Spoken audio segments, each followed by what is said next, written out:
Without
Will justice roll down? The Reverend Dr. Martin Luther King, that reformer, that prophet, that great leader, he must have asked this question. Why did he ask this question? Well, he was struck by a brick in Chicago. Will justice roll down? And when he was in New York, he was stabbed. Will it? And then in Memphis, he was murdered. Will justice roll down like an ever-flowing stream? Will it? This question resounds. The Reverend Dr. Martin Luther King was not a god. He was flesh and blood. He was human. But every January we pray that his soul will rise again in our nation. Because he trusted in righteousness. He, in the words of Cornel West, was not an optimist because he knew the opposition. But still he was a prisoner of hope. And so we worship him, and perhaps we worship because it is easier to worship than it is to follow. Yeah, that's right. But when he died, he left his soul. He left it right here. He left it right in the bosom of our nation, and he didn't leave it for us to worship, but to resuscitate it. To breathe life back into it, to reconsecrate its calling. It is easier to celebrate the dead prophets than to heed their call. That's right. It is easier to erect a Martin Luther King Jr. Boulevard or statue than it is to do as his soul still pleads. Will it roll down? I'm rereading the Reverend Dr. William Barber's book, The Third Reconstruction. Barber, who led the Moral Monday movement and now leads the Poor People's Campaign, the resurgence of King's fight in our contemporary times. I am rereading his book because we do not need worship.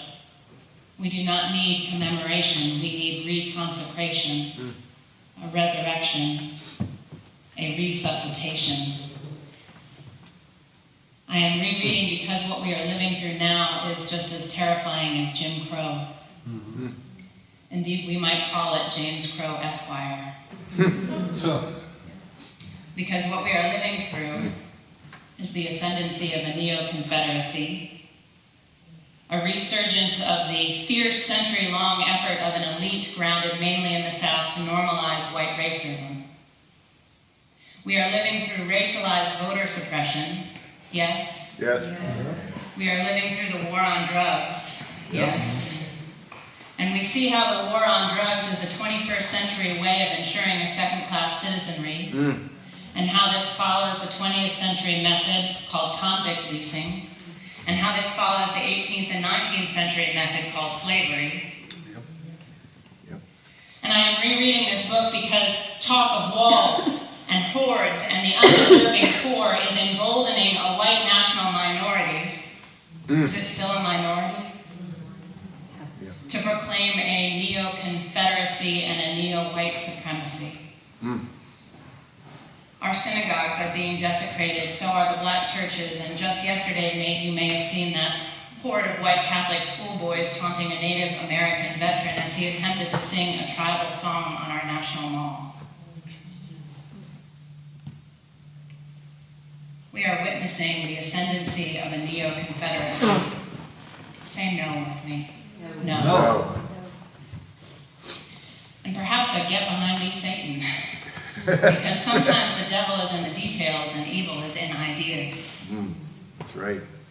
And I am rereading because the Reverend Dr. William Barber is the closest person we have to Martin Luther King Jr. in our midst. Cornel West said that. And so I found a used book, and I started reading. And you know, when you read a used book, sometimes there are notations in the margins that you didn't make, and sometimes you agree with them, and sometimes they scare you to death. I'd wager the note taker was a preacher. And I wager that preacher's notes, well, one in particular, speak of fear that I can fall prey to from time to time. The underlying passage was Barber speaking of his father and how during the civil rights movement, when my father called those congregations to stand up for what was right, they often ignored him or said, "We can't move too quickly. All progress takes time." And the note writer, the preacher, I guess, wrote this in the margin, "Were they wrong?" In the margin outside the line, "We can't move too quickly," the note taker wrote, "Were they wrong?" Were they wrong to ignore the civil rights struggle because it was asking them to change, to rise to, in the words of Isaiah, prepare ye the way of the holy? Yes, they were wrong. And I feel that righteous indignation swell. Were they wrong? Yes. Say yes with me. Yes. Yes, they were wrong because no one has the right to put a timetable on someone else's freedom. That's exactly right. Because those who gave their lives to the movement and those that marched said this in echo, how long? Not long. How long? Not long. And they said this because they were prisoners of hope. They didn't say, there are good people on both sides. They didn't say that. They knew theirs was a moral revolution. And even if it was no hope, there was no hope of political success. Moral dissent was necessary. It was morally necessary. Moral dissent always looks impractical when it begins, and all kinds of voices will rise to steal our courage. There will be the voice of ignorance and disdain, which is laughter. There will be the voice of fear. We can't move too quickly. And the voice of assimilation. There are good people on both sides. But what we need to hear is the voice of the vulnerable. That's right. Are you trying to hear it? Yeah. It's still and it's quiet, but it's there. Dr. Barber heard this voice. He heard this voice when he accompanied his child to the hospital. After bringing her to her final procedure before brain surgery, can you imagine? He and his wife went to the chapel to pray. On their way back to their daughter, he saw a young boy in the hallway. A few steps beyond the boy, something called him back. His mind and his heart were, of course, on his daughter. His focus was on her recovery. How couldn't it be? But when he saw this young boy in the hallway, that voice of the vulnerable said to him, "You're not concerned for this child as well." When ministers speak of callings, it's moments like this that we have experienced. Moments when something turns us to see what we have been missing. You're not concerned for this child as well. But this kind of calling isn't just reserved for ministers. The voice of the vulnerable is tuned to all our ears. Right. And you've heard it. And Dr. Barber paused and then returned to the boy and beside his bed prayed for his health and healing as well. This moment in the hospital, this calling turned Dr. Barber towards the work of coalition.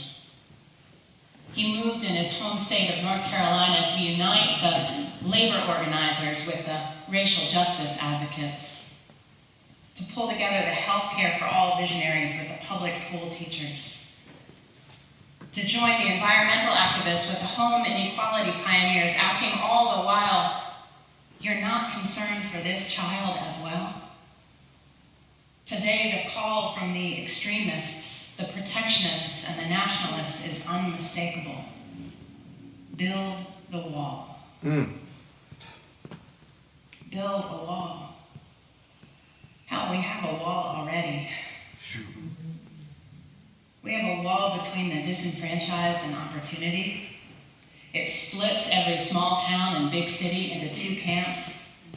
We have a wall between those that have and those that go wanting. We have a wall between those that are prepared for college and those that are prepared for the prison industrial complex. And that wall is there because there are other walls, and this is where it gets tough, where it gets real, but this is where we need to go. We have that wall because we have a wall between the environmentalists and the public school advocates. Because we have a wall between the union organizers and the criminal justice reformers. Because we have a wall between the gender advocates and the equal pay advocates. Heck, we even have a wall between black and brown. Yep. And we know even for all King did and all our trying, there are walls upon walls between white and everyone else. Yep. Until we break down these walls, we will not have the strength, the solidarity, the coalition with the power to prevent our broken nation from erecting the personification of our hate. We need to work together. That's right. This is from the Reverend Barber. In the mid-20th century, it looked like the system of Jim Crow had built a fortress around segregation in the South. But when Rosa Parks and MLK and Bayard Rustin got together with Glenn Smiley and Abraham Joshua Heschel and Viola Liuzzo, they tore down segregation and showed America a better way. Yes, they do. Amen. It's coalition that tears down walls. That's right. And this from the Social Justice Coalition. Before I tell you, do you know this coalition? Have you heard of them? Did you know that we are already part of the solution? Because this is what they share in their mission. The Social Justice Coalition here at our congregation puts Unitarian Universalist faith in action by strategically building and leveraging our power. With reverence for our interdependent web of all existence, we work to use our congregational strength to promote and protect the inherent worth and dignity of all people and our planet Earth. Amen. Amen. And this, from the voice of the vulnerable. Are you not concerned for that child as well? Amen. And that is why our Earth Justice team, our Mesh Ministry, our Sharing Our Riches team, our Rainbow UU, our Faith Action team, our Undoing Racism Committee, and so many more of our small justice groups, committed to particular justice aims, have come together over the past year into a fusion coalition determined to break down all the walls that split us apart and steal our power. Amen. They are preparing the way. But wait, that doesn't give us an out. We can't just worship them either. They are preparing the way, but we had best be wayward travelers. I was at the hospital a few days back. I was there to visit Tristan Carlo, who Reverend Scott spoke about, the baby boy of our administrator, Danielle Carlo, struggling with that respiratory infection. On my way out, I was standing for a moment near a woman who looked weak and weary. I was tired. I was ready to go home. I'd done what I had gone to the hospital to do, but there was that voice. Are you not concerned for this woman as well? I turned to her and asked of her pain, and she spoke of a trauma to her brother, a hit and run and brain injury. And would he ever recover? Because I asked, I was able to pray for her, and we hugged. She said I didn't look much like her Catholic priest. But still, a small wall fell. Dr. Barber says, when they were building their fusion coalition in North Carolina, they learned two things. One, that while issues were all different, the systems they were organizing against were the same. They had the same foes. And two, that when they rose together, there were more of them than their opposition. Let's try that. Even here on a quiet 9:30 Sunday morning. I'd like to ask you now, are you willing? Yes. You don't know what you're willing for yet.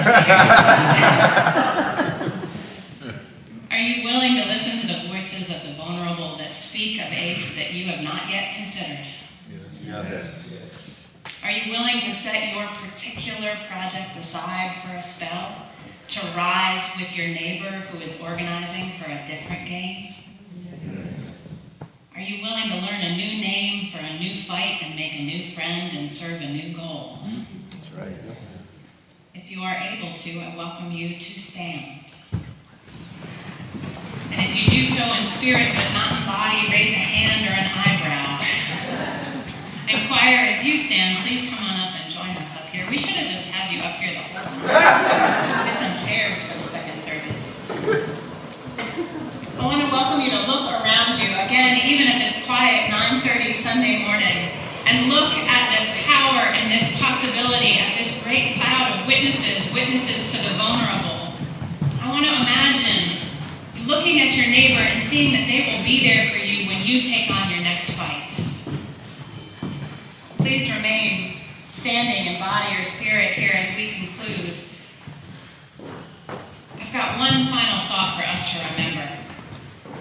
As we rise this morning, we are not alone. When we rise for nonviolence, we follow a brown man, Gandhi.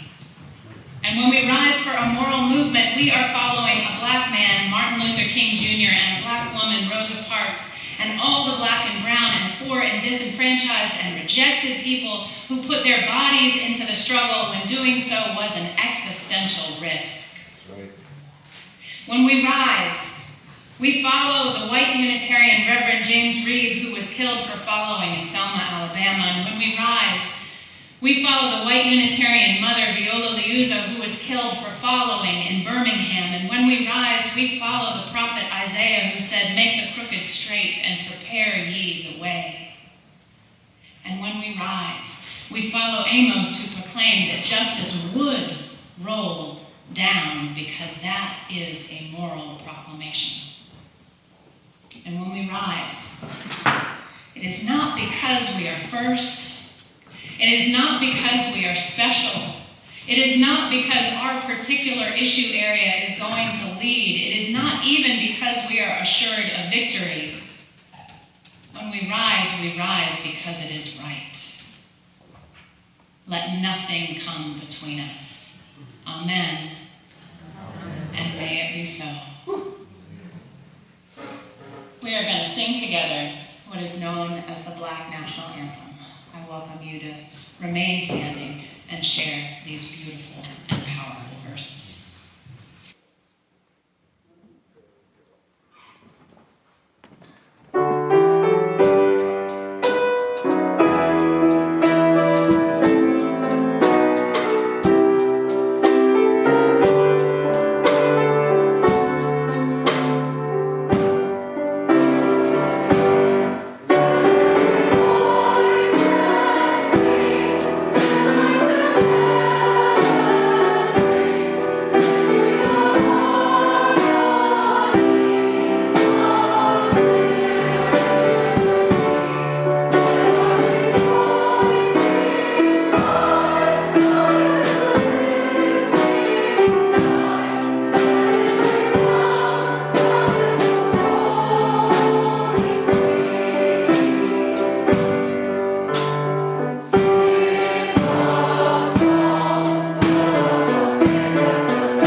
those words and you hear where those feet have trod to get to this point in history, it makes it seem not that hard to wake up on a Sunday morning and get some slush away from your car. We've still got a long way to go, but we've got the strength if we do it together. Justice will, I say will, roll down. Amen. Amen.